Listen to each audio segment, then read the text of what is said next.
Okay. Do you want to introduce yourself? Sure. And your business, and we'll kind of start from there. Yeah. My name's Rennie Dunne. My Instagram is Rennie Tattoo, and I am a tattoo artist. So I work at Electric Monarch in San Luis Obispo. But it's kind of like it's like always your own business too, right? Right. Like I'm an independent contractor, so I work at the shop, but then like my own tattooing is kind of my own small business within that. Yeah. So, you're at Electric Monarch. Mm-hmm. And what's the address there so people, if wanted to find you? Oh, man.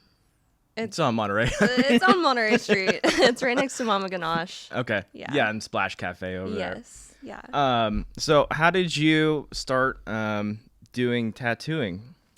It was kind of the only thing that I could ever really like see myself doing. When I was like 14, I snuck out and I got my first tattoo from like some kid at my high school.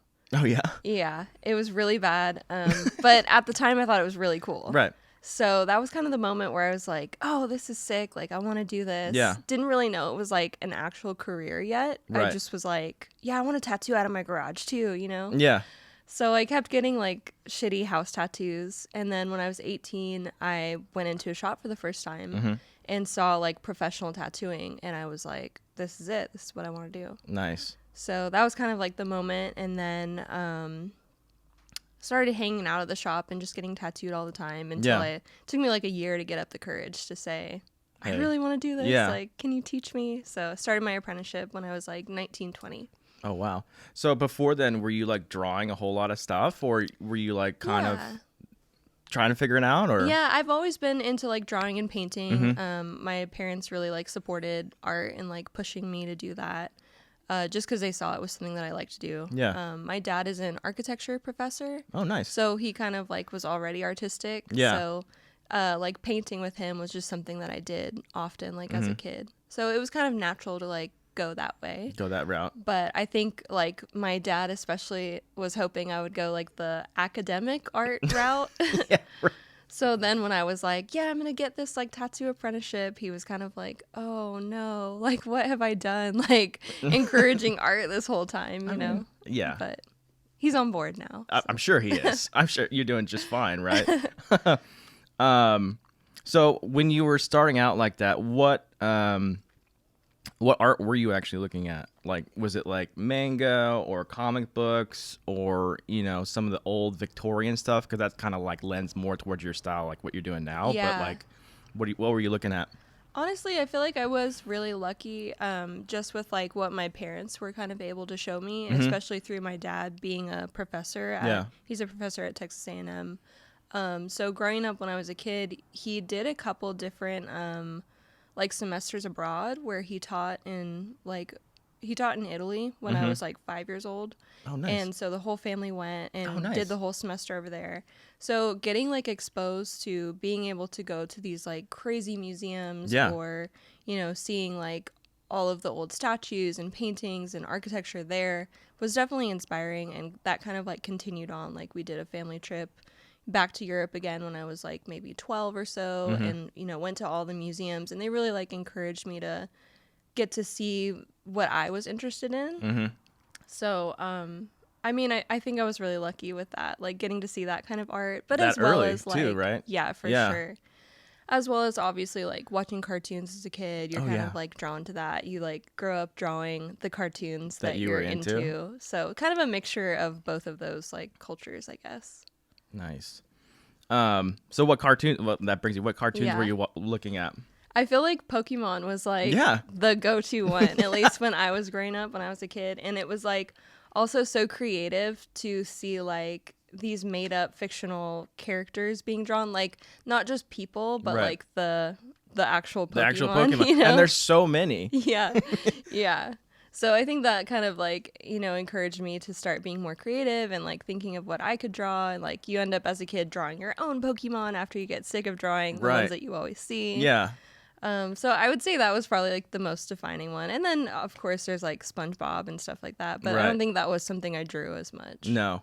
Yeah, I think when I was growing up, it was like Batman and Looney Tunes, like all the reruns, which I watched a lot of at my grandparents' house. Yeah. And like Animaniacs and Oh, Real yeah. Monsters and Yeah, like that all was a that good stuff one. was so good. And you're like, kind of looking back, you're like, this is kind of crazy kids stuff to watch. I feel like cartoons aren't really like that as much anymore. Right. At least as like off the wall, weird, almost Really scary characters. Like I really think of All strange. Real Monsters. Those were kind of like they gave me the creeps a little bit as a kid, you know. Rugrats, right? Yeah. All of that stuff. Yeah, I loved All Real Monsters, but it was like really strange. Yeah. You're like, Really weird stuff.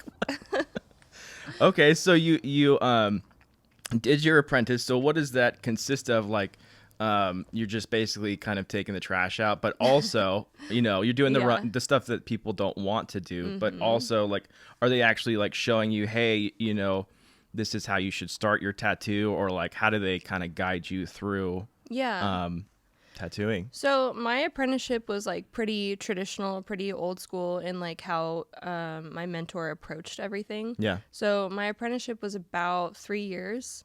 Mm-hmm. The first year you don't do anything really like tattoo related. Yeah. Like you can draw a little bit on your own time, but when you're at the shop, you're really like just the helper. You're doing everything that people don't want to do. Right. And a lot of that is kind of like this mentality that's pretty prevalent in like the tattoo industry, especially the more like traditional kind of side of it, of like loyalty and are you really like gonna stick with this? Yeah. How bad do you want it? Kind of like the breaking you down to build you up mentality. Right. So that first year was a lot of like cleaning the shop, cleaning the bathroom, being the first one in, last one out, getting everybody lunch, running errands, like just not fun stuff. But there's those moments where they're like, okay, you can come watch me like do this little part of the tattoo that I'm doing. And those like 5 minutes where you get to watch, you're like, yes. It's like so exciting. You're like, okay, I'll clean the bathroom. Like,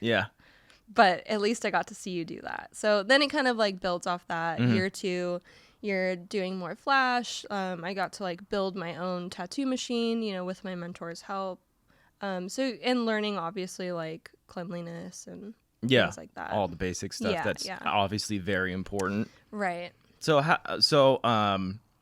how is it being a female going into that environment? Is that tough? Like that's probably why it took you a year, right? Or maybe not. I don't know. I mean, there's definitely like an aspect of that to it. I think I was just like, I don't know if it's necessarily just from being like a woman or not, but it took me that year just because I was so shy. Oh, okay. And I feel like being in the industry for as long as I have now, and especially going through that apprenticeship where I was really like built up and put down and built up again, it just like built up my confidence a lot. Yeah. So I don't know how much of that is tied to like being a woman, but I was definitely just so nervous. Just nervous, like, say anything or speak up or. So did you pick somebody that you knew that you kind of liked their style, or that you were like, oh, that's kind of the direction that I want to go? Or is it just kind of someone who was available that was willing to do it? I think. Or neither. I mean, I tried to go. So like I had been recommended to that shop. Like somebody that I knew had just been like, oh, this is a good shop. They do good work. And I feel like also at the time, like I was so young, but also young to like tattooing. And like when you're 19 and you've only been getting tattoos really from like friends and high school homies, like out of their garage or whatever, you don't really know how to look at a tattoo and say, this is a good tattoo. This is well done. Right. So I didn't have as much of that to like go through and look at every shop in town and say, okay, these I think are the best, or this is my style. And I also really didn't know what my style was going to be like. Oh, okay. I'll kind of get into it more later if you want. But like totally. When I first was like starting my apprenticeship, I really thought this is who I'm going to be. This is the direction I'm going to go in. And now you'll see like the work I'm doing is completely so different. But yeah, I had some friends who said, this is a good shop. They're all really cool. This is where I get my work done. And so I went in and was getting tattooed there by the girl who was the apprentice before me. And I don't remember if at the time she was still an apprentice or not, but I think she was like just finishing up her apprenticeship when I was getting tattooed by her. And so just kind of building up that repertoire. getting used to them. You know, I liked the vibe in the shop. Mm-hmm. And then, like I said, you know, from day one, I knew that I wanted to ask that question. Yeah. But I was so scared of like the rejection. You know? Right. And I feel like there's so many people that come into shops and they're like, yeah, I want a tattoo. And you're just kind of like, roll your eyes. Yeah. Like, okay. Right. So I didn't want to be that. You don't want to be that person at Yeah. all. Yeah. Well, that's cool. And then as you kind of go on to like year 2 or year 3, how are they kind of guiding you through the rest of the apprentice to eventually, obviously, you know, start your own tattoo business? Yeah. Right? I feel like a lot of my apprenticeship, like, it wasn't just focused on tattooing. Obviously, that was a huge part of it. And, like, the technique and doing a good tattoo and what that takes and what you're going to be able to do, like, starting off, like, not biting off more than you can chew. But then also, like, the business side of it. Yeah. So saying, okay, you want to start tattooing, who's going to get tattooed by you? Like, where are you building up this clientele? Yeah. So I feel like a big part of my apprenticeship and thinking about that time, like, in the industry and like in society too, like, Instagram was such a huge part of that, but it was so different than Instagram is today, I feel like. Definitely. Yeah. So I think I did get in at a good time because my mentor was like, right off the bat, you need to make your Instagram your tattoo Instagram. Yeah. So no more like just personal stuff. Right. And he emphasized that, and we kind of like had ways for me to like put myself out there and try and build clientele through Instagram. But I feel like less people were doing that at the time, or it was just starting to be really big within the industry. So I was able to like build quickly because not as many people were doing it. Right. You know what I mean? Yeah, definitely. And honestly, at the time too, I was working at Starbucks because when you're an apprentice, you don't get paid. Yeah, right. So I was working I've been there too, trust me. Yeah. I think that's like a huge thing. Like, yeah. In any industry, if you really want it bad enough, it's like being an intern, right? Exactly. Like, you'll do it for free for a while. I worked for a photography studio for free for a very long time, and I got my ass kicked all the time. Yeah. So I definitely understand. But yeah. And what did you do to pay your rent? I had to work too. I mean, yeah. I mean, I come in and edit, and then I'd have to go and do, like I was do at your day job. Panera, yeah, stuff like that. Yeah, so I worked at Starbucks like in the mornings, Yeah. And then I would go into the shop and do my apprenticeship. But it was crazy because at Starbucks, you just meet so many people. Right. Yeah. And I feel like a lot of like my first clientele when I started tattooing, like when you start tattooing, you just do them for free. You tell everybody, I'm an apprentice, I'm still figuring it out. I'll tattoo you for free, but we'll see how it goes kind of thing. Yeah, right. So a lot of my first clients were people that I was meeting from Starbucks that had like seen the whole journey. You know, they knew just from chatting and getting their coffee every day. It's like, what else do you do? You're like, oh, I'm an apprentice. And then they're kind of like excited for you to take that next step and do your first tattoo. So I had a lot of people coming in from Starbucks. And it just kind of like, you know, snowballed off Started from there. Well, that's cool. So you talked about your style. So why don't we get into that? Like you said, originally you thought you were going to be one thing, and now it's kind of completely, or I don't know about completely, but different. Yeah, it's definitely completely different. I think at the time, like when I was coming into the shop, I really, really wanted to do like mandala, geometric, dot work, just black and gray. Yeah. Like, and I don't know what that was. Like, I enjoyed doing that kind of art, drawing it, but I feel like also I just thought that's what I needed to do to like have this more serious art. Like, I think I was trying to take it maybe too seriously. Yeah. Like in subject matter.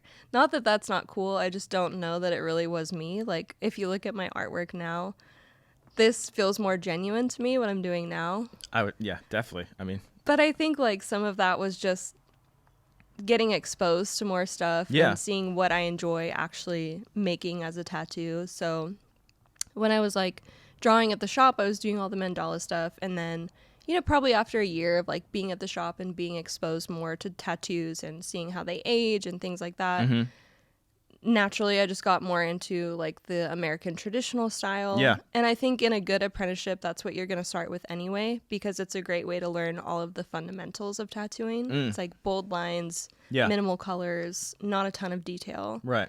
So I was really into that. And then it's kind of like just built from that foundation into what I do now, which is more like the illustrative neo-traditional. Yeah, I was gonna say you're kind of more neo-traditional now. Yeah, which is awesome, I think. Thank you. So how long did that transformation kind of take?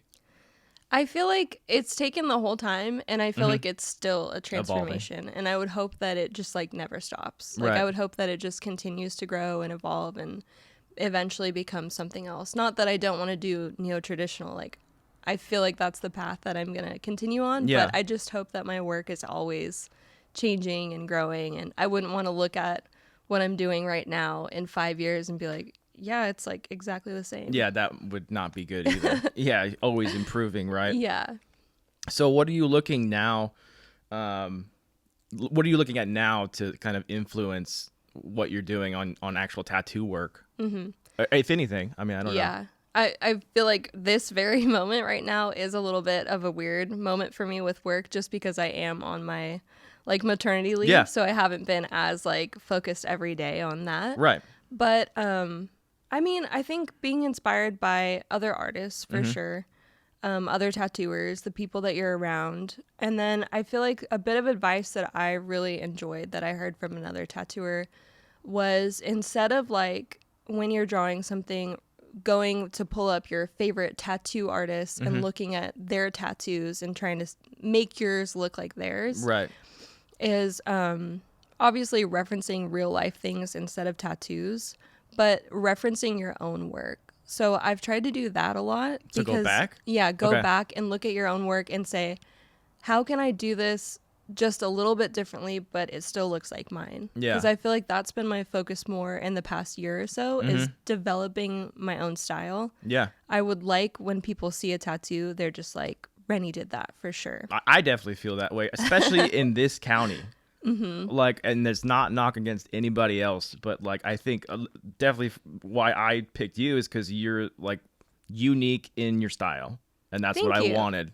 I appreciate that a lot. That's like the biggest compliment. Yeah, I you mean, know? and not a knock against any other No, traditionals, but it's absolutely. more like here, it's more like a traditional style, Yeah. and I'm like, that's, I mean, I can kind of get that just about anywhere up and down And the county. everybody has their own kind of like preference. Yeah. I think even within traditional, there's different subgenres, and it's Yeah. just what you're drawn to, right? But yeah, so I think that's been my focus is trying to build my own style where it's unique and you look at it and you know I did it, but still evolve within that. So it's like something I do a lot is chrysanthemums.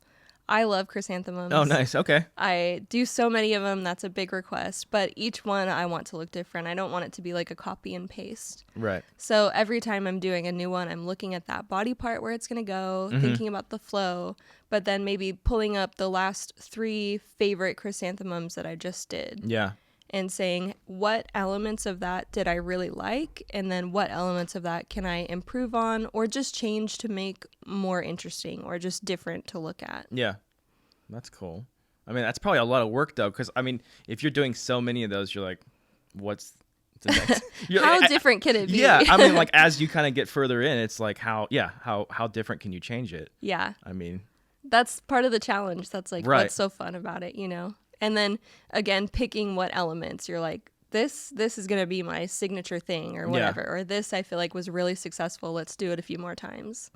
And then sometimes I find like you do it 5 more times and then you're like, okay, I'm bored of that. You're done like, with let's do something different. yeah.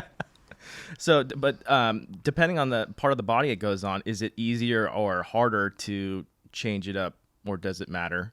Yeah, I do think it matters a lot. That's something that in the past couple years I've been more aware of is like designing specifically for that spot on the body. Yeah. So I feel like I used to just kind of like draw it on my sheet of paper, my iPad. It's just this flat thing. But as I've like been more focused on developing my style, I really wanted to have that flow like with the body shape. So it's Yeah. been important to get like a picture of that area Right. or a tracing or whatever. And then design it like to kind of fit in that spot better. Right. But it can be difficult. Like you do maybe 10 peonies on a knee Yeah. and you're like, well, this is kind of the flow that works for a knee, Yeah. but I don't want to keep copying the same thing that Same I've already flow. done. Right. Yeah. But yeah, it's just kind of part of the challenge. I think that's like what is so fun for me, you know? And I think you do paintings too, right? Still? Mm-hmm. Yeah. I do mostly watercolor paintings. So does that kind of, help contribute to your tattooing? You're like, oh, well, like this isn't probably something that someone would get maybe, but I can kind of do it on a painting or? Yeah, absolutely. I think it's always going to be different. Like it's not going to translate exactly, especially with that flow that I'm talking about. Yeah. Because it's a little bit harder to get that natural movement feeling when you're just painting on paper. Right. Of course you can get it. That's part of the fun too. But if you're like going to put that directly onto skin, you're going to have to make some changes to make it tattooable. Yeah. That's not to say that it isn't a great way to prepare for a tattoo. I mean, I think I use paintings a lot as like a color study. Mm-hmm. So using the colors maybe differently than I would in the tattoo and seeing like, well, do I like this? Is this something I could implement later? Or no, I'm glad I just did that on a painting, not a person. So does the watercolor kind of, you kind of figure out your color palette, kind of how you like when you were doing mine, you're like, everyone was asking you like, what color are you using? And you're like, it's shark, whatever it was, shark blue. And they're like, no, it's not. I'm like, I don't know why it wouldn't be, but they're like giving you so much crap. I'm like, take it easy, guys. Like, that's so funny. Yeah. But like shark, what? Yeah, why would you use that in a leaf? But I'm like, it worked just fine. Yeah. It worked great. I'm like, anyways, go ahead. Yeah.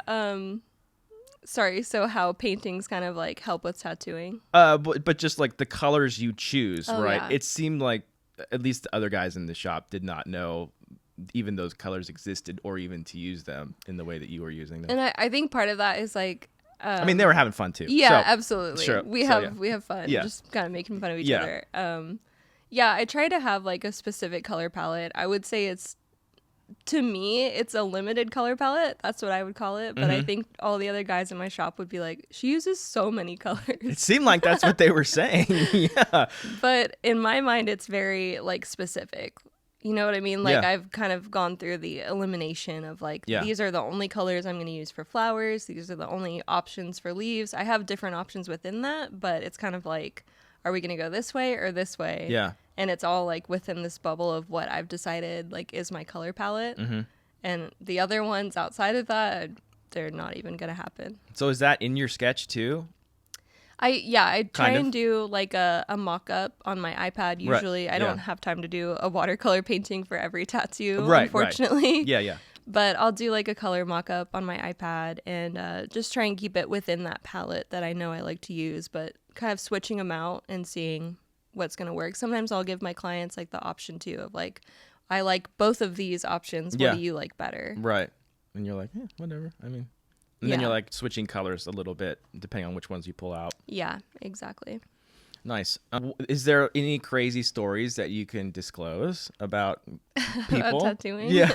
Crazy clients? Or just, crazy clients or anything crazy stories that you've had experience in that you can actually disclose maybe? I know, right? Well, I don't know.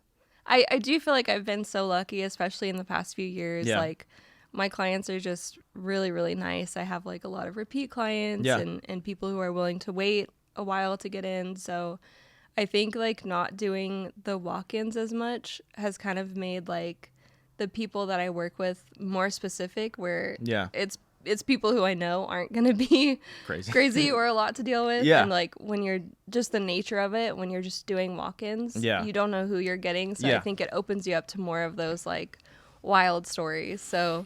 But I'm sure you had something like when you were starting, right? Or anything? Yeah, I definitely had like some uncomfortable situations. Fair enough. But because when you were doing me, there was people walking in, and then they're like waiting around, and then they left, and we were like, "What?" The guy, remember, he drew it up, and then he was like, "Okay, well, I guess." Oh, really? Yeah. Like, what a bummer. I know. We're like, "What the heck?" Well, I mean, like... you're right by Poly too, so you're kind of gonna get some of that. Yeah, for sure. People who think they want to get a tattoo, and then they're like about to pull the trigger, and they're like, "Oh, I don't know. Let me think about it." I'm like, which is fair. If you're not sure, don't do it. Yeah, exactly. All right. So, what advice would you give people coming in, just in general, to a tattoo shop? How would they approach? I mean, or what is there's a lot of protocol that like, that you can really piss off a tattoo artist fairly easily, right? At least I would hope it's not. I would hope you're not dealing with somebody who's like easy to piss off right off the bat. I mean, I think most of it is kind of common sense stuff. It's like, don't move a whole bunch when you're getting tattooed. Maybe don't bring in like your in and out lunch to eat while you're getting tattooed. Eat it before you come in. And bring in like a huge, crowd of people in with you. Yeah, that's not cool. But I think most people get it, Yeah, definitely. Most of the time. I would hope so, but there's crazy people out there all the time, What do you have kind of going on? I know you're kind of on maternity leave, but how is that? You're going back in like 2-3 months or something? Yeah, I'm thinking September I'll be back, and then October like fully back. September kind of like slowly get back into it, but it definitely like has been a huge change for me, and like not doing all the conventions. Usually I'm like traveling a lot, doing conventions or guest spots at other shops, so kind of taking a pause on that has been interesting. Yeah. You kind of feel like a little bit of FOMO. Oh yeah, I bet, huh? So what brought you to this area? Because I think you said you're originally from Texas somewhere? Yeah, I'm from College Station, Texas. That's where I grew up. My parents met at Cal Poly. Oh, okay. My mom's like from this area. So when they split up, she moved back here. I came out to visit, and I was like, this place is I think I'll stay here. Yeah. So then it's hard to beat. Oh yeah, I know. It's still kind of, I mean, it's the word's out, but not, Yeah. So then you just started, like, you were already doing stuff out in Texas, and then I wasn't tattooing yet. I moved here when I was like 15 or 16. Oh, okay. So I did go to Cuesta, did my like art studio associate's degree there, and started my apprenticeship like when I was kind of just in my last semester at Cuesta. So you did I've the only apprentice tattooed here. Here? Yeah. Was that still an AG? Yeah, I did my apprenticeship. It was tried and true tattoo. Oh, okay, yeah. But at that time. Yeah. Yeah. And then you kind of bounced around different shops, kind of, because when I met you, you were in a different shop, De La Luz, right? Yeah, La Luz. La Luz? It's the same as Tried and True, just a name change. So I was only at that shop until I moved to Electric Monarch, where I'm at now. Yeah, which is like better for you anyways. I mean, It's seemed like been a good move, yeah. Yeah. How long does it take to, I mean, I guess it depends on what they want, but in general, how long does it take for you to sketch up something once someone comes to you? Yeah. It varies, obviously. For sure. It definitely varies if you're getting like, a hand size one or like a full sleeve. Yeah. But in general, I would say most of the stuff I do is probably around that size. Yeah. And that's usually like anywhere from 4 to 6 or 7 hours. So it's kind of like that joke of like, oh, I didn't want to work a 9 to 5. Now I work a 24/7. So yeah, definitely. anytime I'm like not at the shop, I'm usually drawing, whether it's getting ready for the next tattoo that I'm going to do, or had an idea for something that I want to do, or doing a painting that could end up being a tattoo. I feel like most of my free time is still somehow tattoo related. So you have a lot of tattoos. So what do you look for in a tattoo artist, or, what has been your kind of like what you want to do on your body? Yeah. My mentor said a couple things when I was starting out, because when I first went into the shop for my apprenticeship, I had like I said, just the shitty kind of like house tattoos, and then maybe a few other ones from shops, but not much. I wasn't covered at all. So he said a couple things. He said like, if you're willing to tattoo that spot on somebody else, you should have it done yourself. Oh wow, that's crazy statement. That really stuck with me, and I think that's kind of hearing that so early on. I always wanted to be heavily tattooed, but that really motivated me to get more tattooed quickly, I think, because I really had, big aspirations of being this great tattooer. I'm going to tattoo everybody in every spot, whatever. So I wanted to go like kind of get it all done too. And I think it's just like, it's a respect thing for your client, for the industry. It's like, if I'm going to put you through this and I'm going to coach you through this tattoo where you're having a hard time, and I'm going to say, you can do it, you got this. I feel like I want to be able to back it up and say, I remember when I got that spot done, I was able to get through it. Yeah, you can do it. you I know definitely you said can. that to me, too. You're like, it's gonna get spicy. Yep. I'm like, oh my God. It's nice to be able to warn your clients and say like, hey, you might not think this is gonna be a tough spot, but it was for me. Yeah. I'm gonna hold your hand through it. I got you. Yeah, no, you said you did like an 8-hour sitting or something, like something ridiculous like that, right? Yeah. When I was getting like my whole front is one piece, so from like my neck down to my hips is like one solid tattoo. Yeah. That was like 7 to 8 hour sessions each time, once a month. So amazing. I have a lot of like respect for my clients getting through anything. I know it's not easy. I didn't do that 8 hours like looking at my phone, reading a book, whatever. It was rough for sure. Yeah. So I definitely empathize. Yeah. A couple of my friends have done that too. I'm like, oh my God. Really? Yeah. That always amazes me. Yeah. I'm like, oh my gosh. So for like who you chose to pick, what are you looking for, like, at least for you?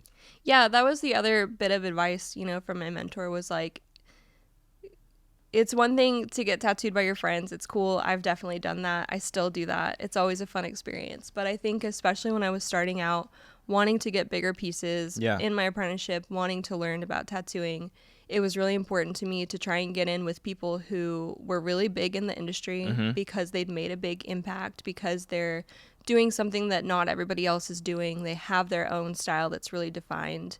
And looking at each appointment where I'm going to get tattooed as like a learning experience, so trying to get tattooed by people who inspire me, who I want to emulate in some way, and not just like laying there for the whole tattoo, but trying to watch and see what they're doing. Usually it's not super appropriate to ask and be like, oh, what color are you using? That's kind of like, you just don't do that because like you don't want to like directly bite them, but you can watch. You're watching. Like, are you watching? You can watch the entire quietly. time? I was definitely trying to, on my sleeve.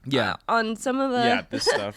Yeah, especially my neck. Like, that was a big one for me. I got tattooed by somebody who I had like put on this pedestal, looked up to for so long, waited so long to get tattooed by, wanted to learn from, because his color work specifically is like insane. And if you know my work, like I do primarily a lot of color. I want to do bright color blends and stuff. So going to him, I was like, oh, I'm going to learn so much. And then lay down to get my neck tattooed. And I'm like, I can't watch. And I'm in so much pain. I can't focus. Didn't really work out. Didn't work out. But you still got tattooed by him. Absolutely. Yeah. And so when you're doing that, are you like, oh, they're kind of doing it like this? Is it kind of like that a little bit? Yeah. Just making a mental note of like, trying to look at what machines they're using or how they're like blending the colors together. Just the whole process. I think you can learn something from any part of the process. Like, most people who are really good at what they're doing in any craft aren't just doing things just cause. Right. You're never like, well, I tear my paper towels just cause. Yeah. It's like anybody who is really good at what they're doing, it's a specific reason. It's like, I have found that I work better when things are like this. Yeah. So then you come back from that appointment and you're like, okay, well, maybe I'm going to tear my paper towels like he does, and then see if it works for you the same way. So do you tell them going in like, hey, I'm a tattoo artist, or that comes up kind of the day of when you're getting work done? I feel like it's important to be upfront about that. Yeah. I don't know. I just feel like it could be a little icky or weird. Then you feel more like more pressure, but also sometimes it's like, well, I don't know. Are you just trying to be like sneaky and like bite me in what I'm doing? Yeah. So I think it's better to, when you're submitting that request, you say like at the time, oh, I'm an apprentice or I'm a tattoo artist or whatever. And then they can kind of feel out if they're down to take you on as a client. Do it. Yeah. And I've seen like some stuff online that is just so insane. I mean, especially the ladies. I feel like the ladies are crushing it right now. Like, just everywhere. Like the lady up in Seattle or Portland. What is it? Is it Wonderland Tattoo Studio? Somewhere. I don't know if you've heard of them.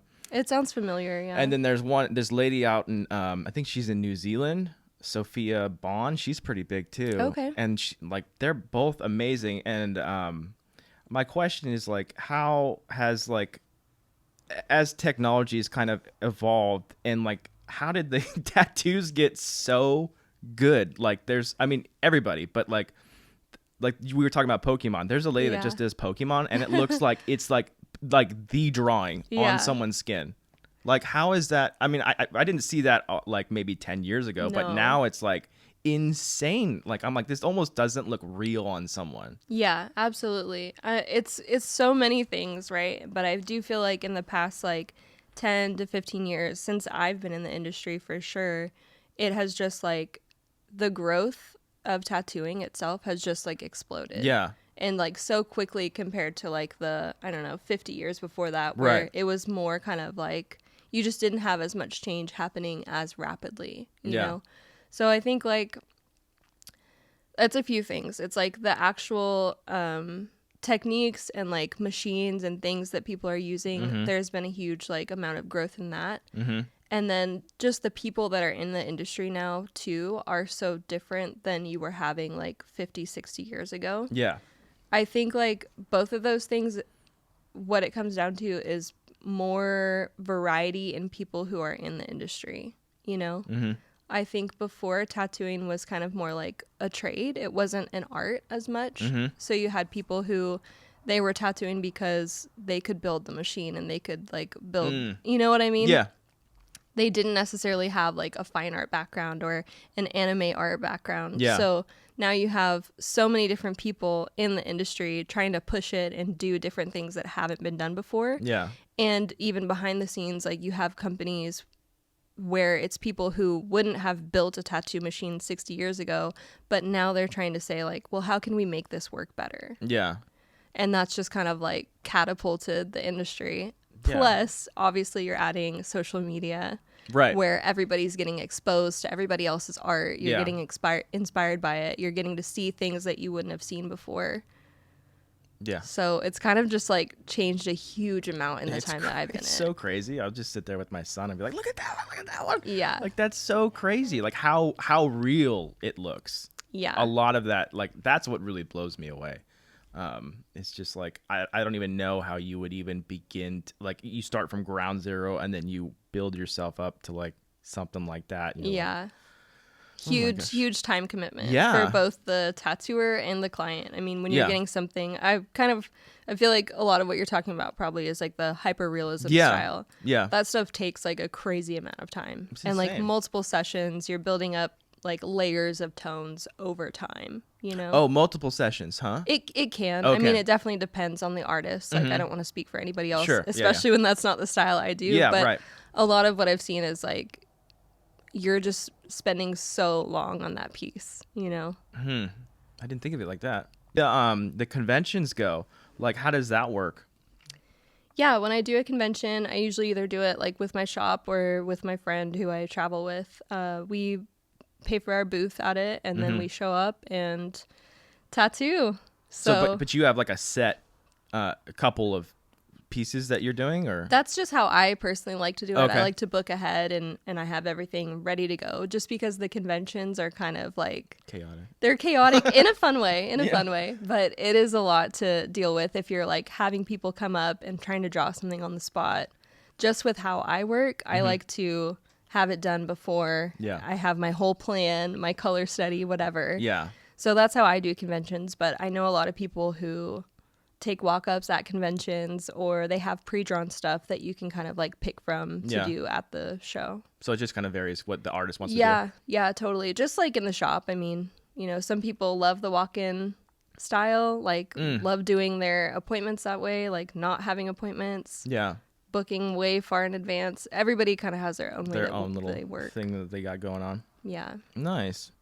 So I know you got the baby, but are you working on stuff now, or are you just like completely like, are you like preparing for September, or? Yeah, I'm definitely mentally preparing for September. Trying to get ready to go back. Yeah. Yeah, and getting things planned for, you know, conventions and things like that I'm going to be doing coming up. Yeah. So it hasn't been as much drawing as I would like, just because babies take a lot of time. Yes, they and do. Energy. I thought he was going to sleep more and I was going to draw more, but it hasn't worked out that way. I think you're still there.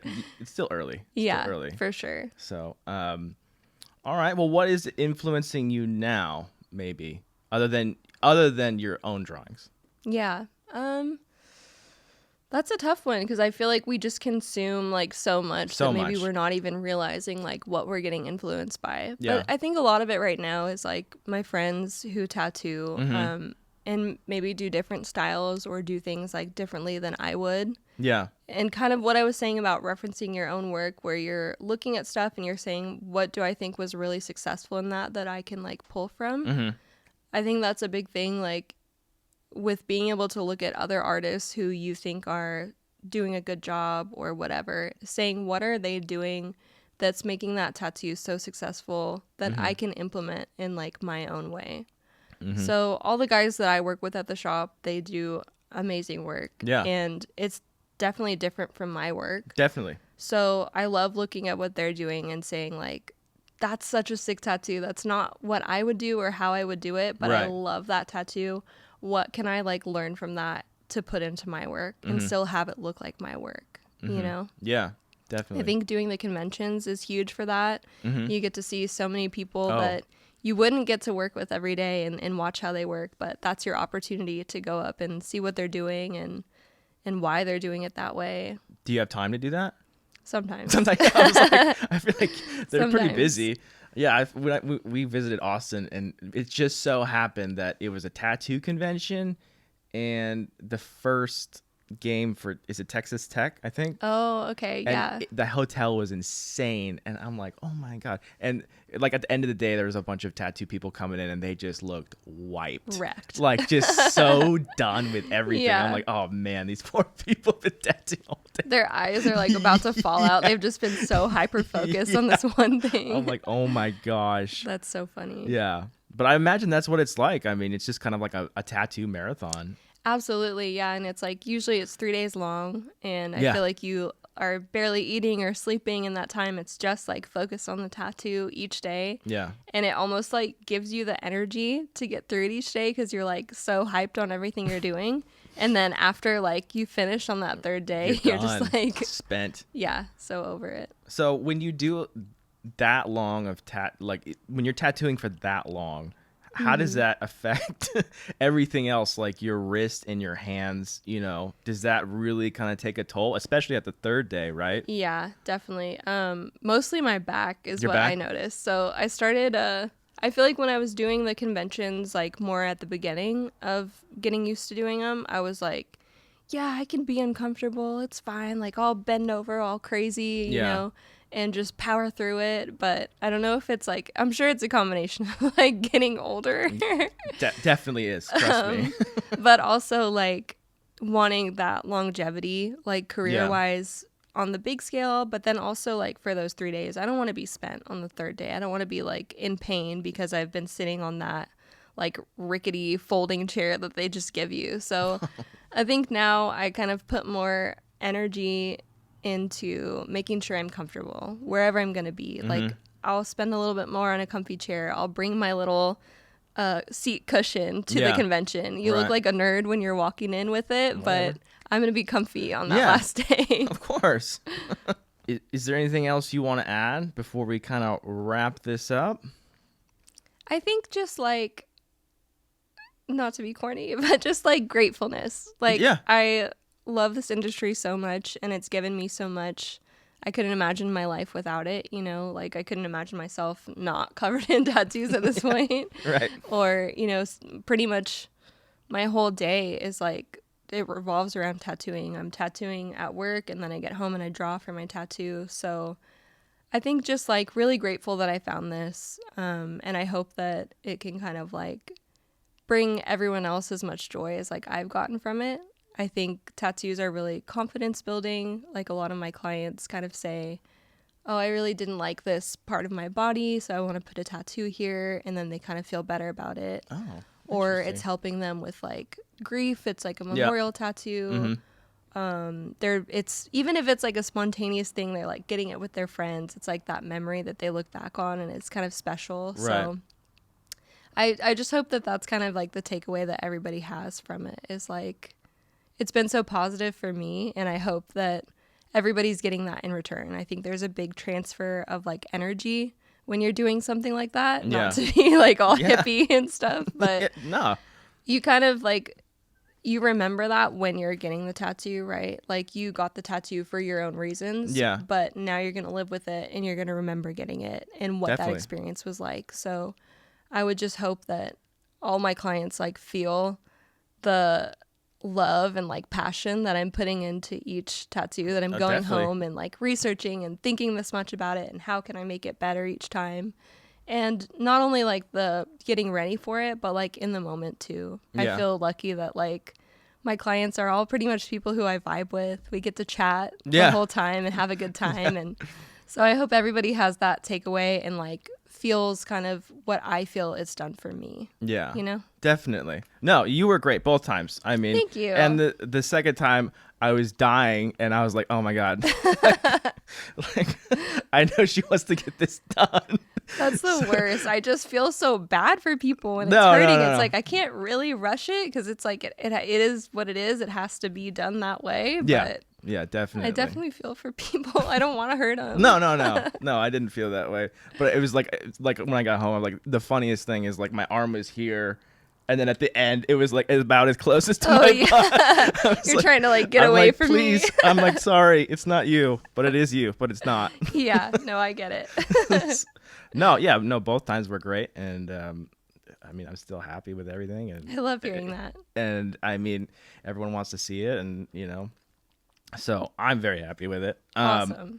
Well, thank you. Of course. Thanks for trusting me with it. Of course. Yeah, and especially for at least my first time. That was a little nerve-wracking, just because of the unknown. Yeah, absolutely. So what would you say, like, for people that, at least for me, I got kind of a bigger piece. Yeah. Kind of going in there. Like, I was very nervous the first time because I don't really know what to expect, right? That's totally fair. You know what I mean? Yeah. So, like, what would be, like, the best advice for someone, maybe not getting a big tattoo, but just a tattoo in general, kind of going in there and what to expect?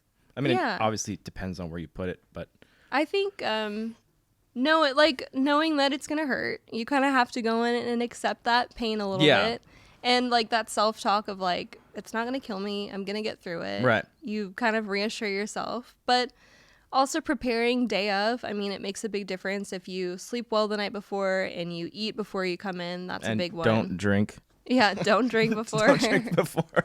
Maybe bring like water with you or a little snack or something. Yeah. Even if it's just like to ease your anxiety. You're like, I have everything I need. Come in comfy. Don't wear your nicest clothes. Right. Because they're going to get ink or blood on them. Or both. Right. Or both. Yeah.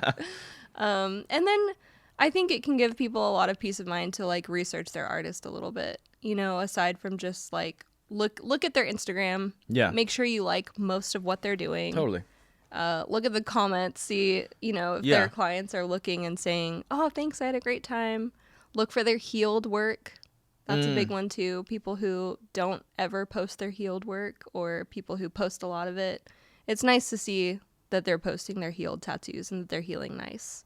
And then if you can, I mean, you can always go into the shop and try and meet somebody first, have a consultation first if that eases your mind too.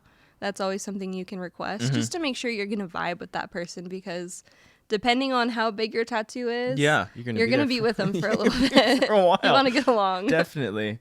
Are a lot of people that are legit posting healed photos? I think, how does that, I mean, you just mentioned it, so I'm just curious. Yeah, for sure. It's important to me. I want to see stuff healed. Yeah. And I think that's maybe become more of an emphasis as well. I think with Instagram, it's really tempting to just post that like shiny, brand new picture. It's freshly done. Not only is it freshly done, but you're sitting like in my chair. I can do the background how I want it. I have the lighting just right. Right. So it's really easy to get that perfect, fresh picture. Yeah. It's definitely harder to get the healed one because sometimes you don't see your client again. Yeah, right. They're from somewhere else. Sometimes they do send you the healed picture, but it's like this weird angle in their bedroom, Yeah, that's how I was like, I wonder how hard it is for tattoo artists to get their healed photos back. Yeah, so I think now I like send out a email that says like, hey, in like a month when it's all... Yeah, you told me to do that. Yeah, try and get a picture of it, send it to me, and then it's always nice when you have repeat clients too. They come back in And you're like, oh, you're like, we're gonna do this new one that we talked about, but before that, Mm-hmm. can I get a picture of your healed one? Right. I guess explain the booking process for you then. Yeah, for So my people, if people booking wanna book. process, I do book everything ahead, like usually a few months out. Yeah. It's kind of not quite open at the moment just Right. because I'm figuring out maternity leave and Yeah. everything. But I do have like a wait list that you can fill out and then be added to. So once my book's open, I'll book everybody from my wait list first, Mm-hmm. and then all of the new submissions like that come in when I open up will be looked at after. So Gotcha. Okay. And so yeah, just I guess plug your Instagram handle. Yeah. I don't know if you have a website. Do you? no. No. Okay. Okay. Just Go Instagram. ahead. Yeah. Go ahead. Yeah, my name is Rennie, Rennie. My Instagram is Rennie Tattoo, and I work at Electric Monarch on Monterey Street in San Luis Obispo. And I will put all the links up on the post as well. Thank you. I appreciate you get that. Everything plugged in. Anything else you want to add? Just thank you so much for Yeah, having me of on. course. This was fun. I'm excited.